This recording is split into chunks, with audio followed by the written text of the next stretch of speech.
এই যে দাঁতের সমস্যা, হুম। আপনার টুথপেস্টে কি নুন আছে? টুথপেস্টে নুন?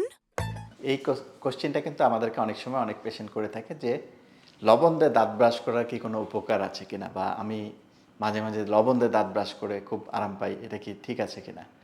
তো আজকের এই ভিডিওতে আপনাদের সামনে এই তথ্যটাই আমি তুলে ধরবো যে লবণ দিয়ে দাঁত ব্রাশ করাটা আসলে কি ভালো না খারাপ। আসসালামু আলাইকুম, আমি ডাক্তার মোহাম্মদ আরিফুর রহমান। লবণ দিয়ে আসলে দাঁত ব্রাশ করা যে ব্যাপারটা, এটা আসলে অনেক আগেকার যুগে প্রচলিত ছিল, এবং লবণের কিছু কিছু উপাদান বা বৈশিষ্ট্য রয়েছে, যেই বৈশিষ্ট্যগুলো জীবাণু ধ্বংস করার একটা প্রপার্টিস রয়েছে।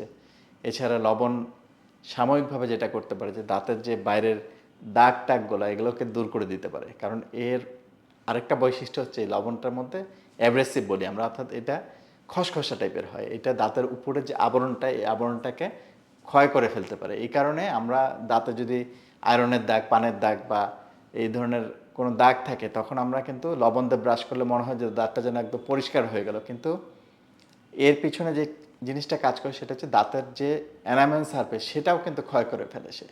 এর ফলে এটা সাময়িকভাবে আপনার দেখতে খুব ভালো লাগলেও দীর্ঘমেয়াদে কিন্তু এটা সমস্যা বয়ে নিয়ে আসে। সুতরাং লবণ দিয়ে যদি দাঁত ব্রাশ করার নিয়মিত অভ্যাস থাকে আপনার, সেই অভ্যাসটি আসলে ত্যাগ করে ফেলাটাই আপনার জন্য মঙ্গলজনক হবে। কারণ নিয়মিত লবণ দিয়ে দাঁত ব্রাশ করলে আপনার দাঁতের উপরে যে আবরণ, এনামেল যেটাকে আমরা বলি, আবরণটা ক্ষয়ে যাবে এবং দাঁতের উপরে অনেক স্ক্র্যাচ পড়ে যাবে, যেটা কিনা পরবর্তীতে দাঁতের বিভিন্ন সমস্যা ডেকে নিয়ে আসবে। সো লবণ যদি আপনি একান্তই ব্যবহার করতে চান, তাহলে আসলে যেটা করা যেতে পারে সেটা হচ্ছে হালকা গরম পানিতে লবণ মিশিয়ে কুলি করতে পারেন। এটার কিছু উপাদানগুলোর কিছু বৈশিষ্ট্য রয়েছে, যে কারণে আমরা দাঁত ফেলার পরে কিংবা দাঁতের মুখের ভিতরে কোনো ইনফেকশন থাকলে, আক্কেল দাঁতের ওখানে খাবার টাবার জমে থাকলে অনেক রুগীদেরকে কিন্তু এই পরামর্শ দিই যে আপনি এইভাবে হালকা গরম পানিতে লবণ মিশিয়ে দিনে হয়তো 2-3 বার কুলি করতে পারেন। তবে এটাও দীর্ঘমেয়াদে করা উচিত না।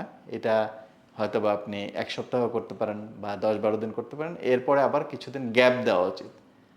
সো আশা করি এই তথ্যগুলোর মাধ্যমে আপনারা কিছুটা হলেও বুঝতে সক্ষম হয়েছেন যে লবণ দিয়ে দাঁত ব্রাশ করার আসলে কি ভালো না খারাপ, এটি আসলে দাঁতের আদতে ক্ষতিই করে। সো এটাই আসলে আপনাদের না করাটাই উত্তম। দর্শক ভালো থাকবেন। আশা করি ভবিষ্যতে আবারও এই ধরনের কোনো ছোট ছোট তথ্য নিয়ে আপনাদের সামনে চলে আসবো। ততদিন পর্যন্ত ভালো থাকবেন। আসসালামু আলাইকুম।